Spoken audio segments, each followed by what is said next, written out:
Hello, you're watching Bones and Stones, and today we're going to be looking at some microscope footage of some pond water, courtesy of my brother who is studying zoology. Now, I'm not going to talk about that quick-moving insect thing flitting across the screen quite yet, because I'm sure we'll run into him later. What I want to concentrate on first is this little organism on the left of the screen.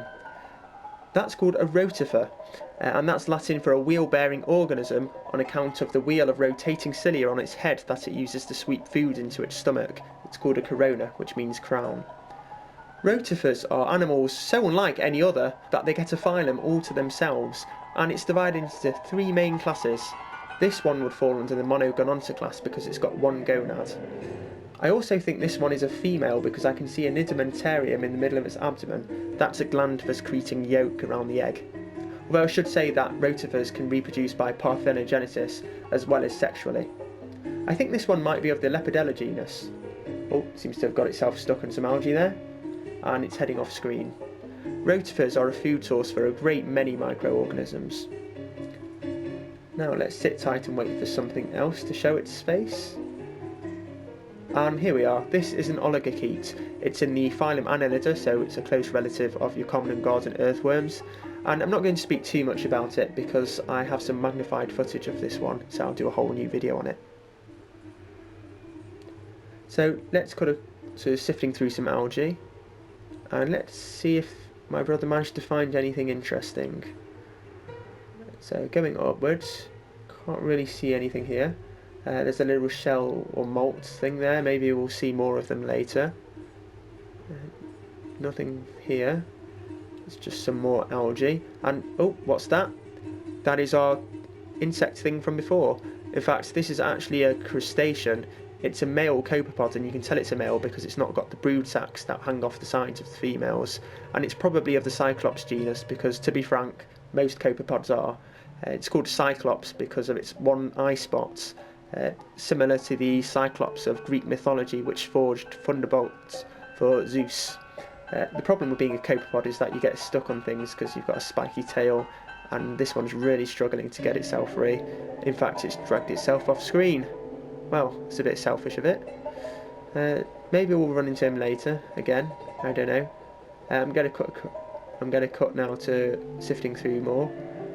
And this is a very dirty slide. I think my brother must have been sifting through the soil. And oh, now this Leviathan is a planarian in the phylum Platyhelminths. It's commonly known as a flatworm, and I suspect that this one is the species Duggesia tigrina, and I say that because my brother's been using them for his dissertation research, so he's probably snuck one into this sample of pond water. Let's see if we can find anything else. Bit of focusing there, and nothing but algae and soil. Those are some soil scrapes along the slides, maybe scratches. And anything? Oh, now that seems to be the shell or a molt of some creature. We might be able to find it in this particular sample of water. We'll have to find out. Let's see if we can find it. And oh, now that is the same thing, except it's a bit more intact. You can see it's got a little bit of a tail spine. That gives me a greater idea of what it might be actually. So we'll see if I'm right. That's a rotifer of the same kind from before, maybe even the same individual. And that is the molt of a copepod, like the one we saw before. Might even be from the same one when it was younger. And oh, what's that? Ah, I believe that is the culprit of our mystery molts. It's a Cladoceraon, commonly known as a water flea, and I believe if we can just get this to focus, yes, this is in the family Chydoridae. The green spiral in the middle is actually its guts full of algae, and I can tell it's a water flea because you can see those moving modified legs called thoracopods, which it uses to circulate water into its mouth. The mouthpieces are actually in the bottom right of this thing, so we're actually looking at this creature upside down. But this is definitely in the family Chydoridae. I wonder if we can see... Oh no, we're moving on. Never mind. Oh, there's a bit... Oh, what is that? I'm not actually sure what this is.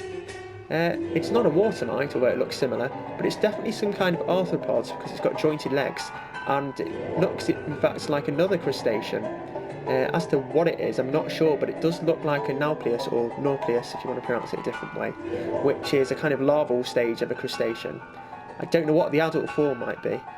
It might even be the copepod we saw before. This might be its a baby copepod, as it were, but those actually look quite different, so I'm not sure. But look at it go! It's got a very erratic movement to it, and it doesn't seem at all interested in that algae, so maybe it's hunting for something else, probably smaller microorganisms to feast on. And we have something new here in the middle, that tubular organism. That is actually another kind of rotifer. This one is not of the class Monogononta, it's of the more frequently seen class, the Bdelloidea. And this one has very characteristic headpieces. Very soon you'll see it's got two little head stalks, which both have corona on and sweep food into the tophi, the mouthpieces in the middle of the head. But it looks like we're not going to get a view of that because it's gone off screen. And my brother... Oh, and it seems that's all we have for you today. So I will be posting more footage, I will be doing more videos on microorganisms, and if you like, please comment and subscribe.